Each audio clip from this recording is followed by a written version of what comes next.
Back. आज की हमारे क्लास का टॉपिक है कॉल्स इन एडवांस। सबसे पहले समझते हैं कि कॉल्स इन एडवांस का मतलब क्या होता है। मैंने फर्स्ट क्लास में आपसे डिस्कस किया था कि कंपनी का जो शेयर का प्राइस होता है वो कंपनी डिफरेंट डिफरेंट इंस्टॉलमेंट्स में बांटती है। वो एक साथ वो लमसम अमाउंट नहीं मंगवाती है, वो उसे 4 इंस्टॉलमेंट्स में बांटती है। Application, allotment, first call and second call.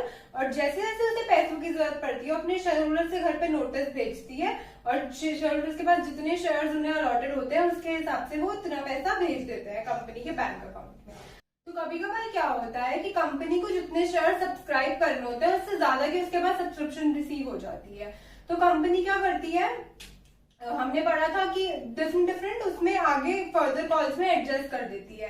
तो या तो अगर एप्लीकेशन मनी एक्सेस रिसीव हुआ है तो हम अलॉटमेंट में एडजस्ट करते हैं। अब ये भी तो हो सकता है कि अलॉटमेंट में एडजस्ट हो गया उसके बाद भी एक्स्ट्रा पैसा बच गया, तो क्या कंपनी वो पैसे को वापस कर देती है? नहीं।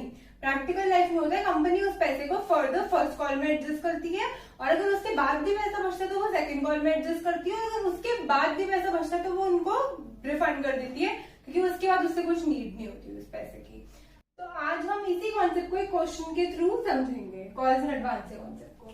ठीक है, क्वेश्चन को स्टार्ट करें। तो company decided to allot 4000 share of ₹10 each and the amount was payable as follows. That means application पे 4 रुपए, अलॉटमेंट पे 1 रुपए, फर्स्ट कॉल पे 2 रुपीज एंड सेकंड कॉल पे 3 रुपीज, जिसमें उसका शेयर बन जाता है 10 रुपए का।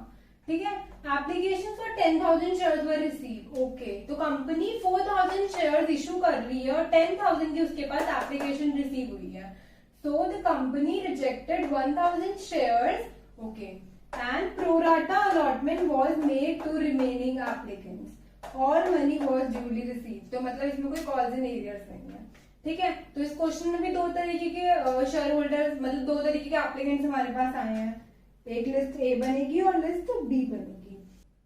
लिस्ट ए में वो एप्लीकेंट्स आएंगे जिन्होंने हमारी कंपनी में 1000 शेयर्स के लिए अप्लाई किया और कंपनी ने उन्हें कुछ भी नहीं दिया, none of the share is allotted to them. और उसके बाद लिस्ट बी में वो remaining share holders, that means 9000 share holders, जिनको कंपनी ने प्रोराटा बेसिस पे 4000 शेयर्स अलॉट करे हैं। तो यहाँ पे आएगा 4000। अब इस 1000 वाले एप्लीकेंट्स ने हमें एप्लीकेशन पे 4000 रुपीज दिए हैं, 1000 इंटू 4।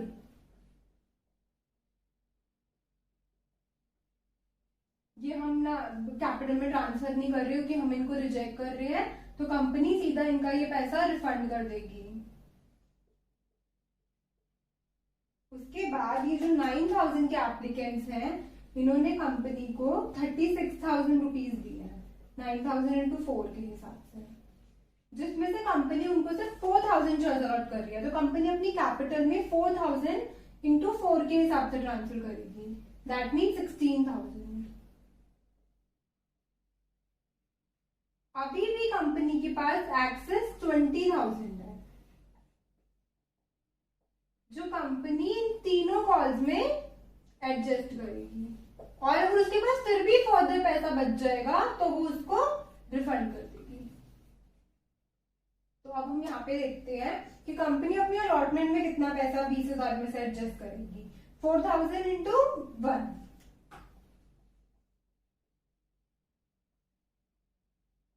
लास्ट क्वेश्चन में हम यहाँ तक ही पूरा कर दिए, लेकिन यहाँ पे फिर भी एक्सेस बच रहे हैं तो वो अपनी और आगे की कॉल्स में एडजस्ट कर लेगी।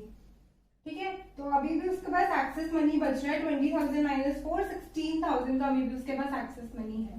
ये 16,000 ये इन दोनों कॉल्स में एडजस्ट करेगी और अगर इन दोनों कॉल्स पे और भी पैसा बचेगा तो वो रिफंड कर देगी शेयर होल्डर्स को। तो यहाँ पे किस फर्स्ट कॉल में वो कितना पैसा एडजस्ट करेगी? 4000 इंटू 2, दैट मीन्स 8000। और अभी भी उस पे 16,000 माइनस 8,000 का बैलेंस है तो वो यहाँ पे एडजस्ट करेगी। यहाँ पे वो डाल कितना सकती है? 4000 इंटू 3, 12,000 उससे यहाँ पे ड्यू होगी उसकी सेकंड कॉल, लेकिन 8,000 पहले ही शेयर होल्डर्स दे चुके हैं तो यहाँ पे रिफंड का कुछ नहीं होगा। ठीक है, तो ये टेबल फॉर्म हो गई। अब इसकी हेल्प से हम वो एंट्रीज करेंगे। तो इस एंट्रीज पे आते हैं। सबसे पहले एंट्री होती है bank account debit to equity share application, जहां पे ये हमारे पास एप्लीकेंट्स आए हैं, ये हमें कुछ पैसा देंगे शेयर्स को सब्सक्राइब करने के लिए। तो कंपनी विल गेट 10,000 शेयर्स की एप्लीकेशन पे ₹4 एप्लीकेशन के, that means the company will get 40,000 as application money. ठीक है, फिर अब नेक्स्ट एंट्री क्या होगी, इक्विटी शेयर एप्लीकेशन, जो 40,000 रुपीज हुआ है, रुपीज हमें रिसीव हुआ है, उसमें से कंपनी 1000 एप्लीकेंट्स को जिन्होंने ₹4 दी है एप्लीकेशन मनी, उसको रिफंड कर रही है, तो वो जाएंगे बैंक के अंदर। 1000 इंटू 4, कंपनी की कैपिटल में कितना ट्रांसफर होगा, 4000 शेयर कंपनी अलॉट कर रही है, और ₹4 के हिसाब से 16,000 उसकी कैपिटल में ट्रांसफर होगा। आगे अलॉटमेंट में कितना पैसा जा रहा है, 4000 इंटू 1 के हिसाब से 4000, और बाकी जो बचा 16,000, बाकी यहाँ पे 20,000 हुआ, 4,000 यहाँ डाला एक्सेस, बस 16,000 जो हमारे पास बचा उसको हम लिखते हैं कॉल्स इन एडवांस। इसको यहाँ पे हमने क्रेडिट क्यों किया, क्योंकि कंपनी के लिए ये लाइबिलिटी है, और जब हमारी लाइबिलिटी बढ़ती है तो हम उसे करते हैं क्रेडिट। लाइबिलिटी क्यों है अभी, क्योंकि कंपनी ने अभी इस पैसे को कॉल ही नहीं किया। कंपनी की बुक्स ऑफ अकाउंट से पहले वो एंट्री ड्यू होगी, उसके बाद जब ड्यू डेट आएगी, जब उसके सारे शेयरहोल्डर से वो पैसा देंगे तो वो उसमें रिसीव की एंट्री करेगी। लेकिन क्योंकि यहाँ पे एक्सेस एप्लीकेशन आ गई थी, उसपे ऑलरेडी वो पैसा अपने फर्दर कॉल्स में कर चुकी है, फर्दर कॉल में एडजस्ट कर चुकी है, तो ये कंपनी के लिए लाइबिलिटी है। तो जब ये जो कॉल्स इन एडवांस है, मतलब इसमें दो चीजें हैं, फर्स्ट कॉल के 8,000 रुपीज है और सेकंड कॉल का 8,000 रुपीज है। तो जब इन रिस्पेक्टिव कॉल्स की ड्यू डेट आएगी रिसीव करने की, तो हम इसको डेबिट करेंगे, क्योंकि वहां पे वो जिनकी जो लाइबिलिटीज होंगी हमारी बुक्स ऑफ अकाउंट से खत्म हो जाएगी, क्योंकि अब उसकी ड्यू डेट आ चुकी है। ठीक है, तो अब इक्विटी शेयर अलॉटमेंट, अब company equity share allotment due करेगी अपनी 4,000 इंटू 1 के हिसाब से 4,000।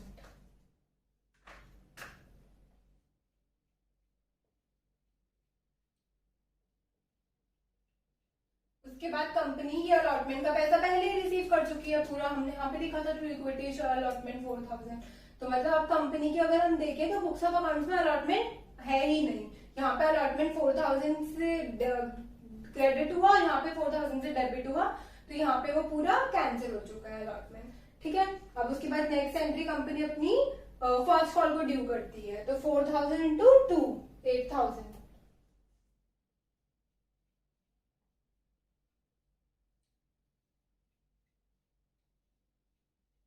Equity share capital. उसके बाद फिफ्थ एंट्री जब ये ड्यू करेगी यहाँ पे, अब यहाँ पे ये रिसीव होगी।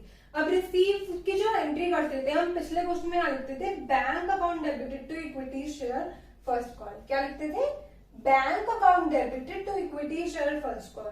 लेकिन इस क्वेश्चन में क्या बैंक हमारे पास आ रहा है, मतलब पैसा आ रहा है क्या हमारे पास, नहीं, इसमें हमारे पास पैसा पहले ही रिसीव हो चुका है, जिसे हमने यहाँ पे क्रेडिट कर रखा है, क्योंकि हमारे लिए लाइबिलिटी है। तो जब इसकी ड्यू डेट होगी तो हम इसको करेंगे डेबिट। क्यों, क्योंकि अब जो लाइबिलिटीज थी वो हमारी खत्म हो गई इस ड्यू डेट पे। अब लाइबिलिटीज तो यहाँ पे थी 16,000 की, तो यहाँ की क्या पूरी 16,000 की लाइबिलिटी खत्म हुई है, नहीं, सिर्फ 8,000 की जो फर्स्ट कॉल की लाइबिलिटी थी वो खत्म हुई है। अभी 8,000 की लाइबिलिटीज है, और क्योंकि अभी हमने कॉल नहीं किया एप्लीकेंट से और एप्लीकेंट ने हमें एडवांस में पैसा दे रखा है, तो अभी 8,000 की लाइबिलिटी हमारी बुक्स ऑफ अकाउंट्स में है। तो यहाँ पे कॉल्स इन एडवांस को हम डेबिट करेंगे 8,000 रुपीज से। क्यों, क्योंकि लाइबिलिटीज कम हो गई बुक्स ऑफ अकाउंट से।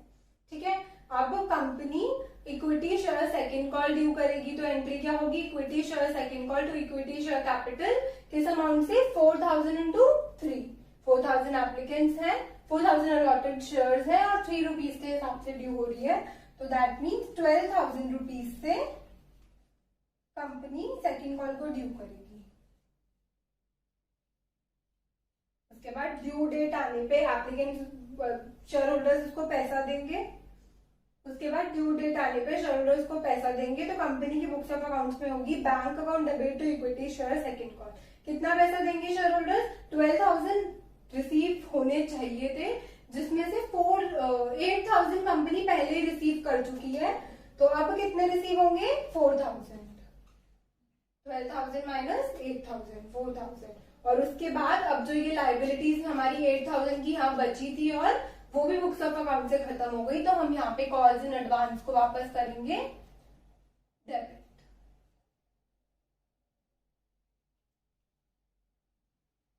8,000 रुपीज से तो इक्विटी शेयर सेकंड कॉल 12,000। तो बेसिकली हम अपनी बुक्स ऑफ अकाउंट्स के अगर सारे अकाउंट मैच करें तो हमारी बुक्स ऑफ अकाउंट्स में सिर्फ 2 ही अकाउंट बचेंगे। तो अगर हम यहाँ बात करें तो यहाँ पे इक्विटी शेयर एप्लीकेशन 40,000 से क्रेडिट हुआ और यहाँ डेबिट हुआ है, तो मतलब ये दोनों अकाउंट कैंसिल हो गए। यहाँ पे 40,000 से क्रेडिट और यहाँ पे 40,000 से डेबिट। उसके बाद यहाँ पे इक्विटी शेयर अलॉटमेंट 4,000 से क्रेडिट और यहाँ पे इक्विटी शेयर अलॉटमेंट 4,000 से क्रेडिट कैंसिल हो गया। उसके बाद इन दोनों एंट्रीज में इक्विटी शेयर फर्स्ट कॉल यहाँ 8,000 से डेबिट और यहाँ पे इक्विटी शेयर फर्स्ट कॉल 8,000 से क्रेडिट, ये कैंसिल हो गया। और इन एंट्रीज में इक्विटी शेयर सेकंड कॉल 12,000 से डेबिट और इक्विटी शेयर सेकंड कॉल 12,000 से क्रेडिट, ये दोनों कैंसिल हो गया। उसके बाद कॉल्स इन एडवांस में 16,000 से क्रेडिट और यहाँ पे 16,000 से डेबिट, ये कैंसिल हो गया। देखिए तो हमारे 2 ही अकाउंट बचे हैं, एक बैंक अकाउंट और दूसरा इक्विटी शेयर कैपिटल। बाकी सारे अकाउंट्स डेबिट क्रेडिट कैंसिल हो चुके हैं। तो अगर हम देखें हमारे पास बैंक अकाउंट बचा है यहाँ पे 40,000 से डेबिट और यहाँ पे 4,000 से डेबिट, तो मतलब बैंक अकाउंट हमारे पास 4,000, मतलब 44,000 से हमारा बैंक अकाउंट डेबिट हुआ है और यहाँ पे 4,000 से क्रेडिट हुआ है। तो अगर हम इसका नेट निकालें तो मतलब 40,000 से डेबिट हुआ है। और इक्विटी शेयर कैपिटल यहाँ पे 16 प्लस 420 प्लस 828 और प्लस 12 40,000। तो हमारी जो कैपिटल है वो हमारी क्रेडिट हुई है 40,000 से। तो मतलब एंट्री क्या हुई है? Bank account debit to equity share capital 40,000। जब कंपनी के पास पूरा पैसा उनके 4,000 शेयर्स पे 10 रुपीज आ गया, तो कंपनी की टोटल बुक्स ऑफ अकाउंट में ये एंट्री होगी जब ये सारी एंट्रीज एक दूसरे से बैलेंस हो जाएंगी। That's all for today. बाकी हम पढ़ेंगे नेक्स्ट क्लास में। Thank you.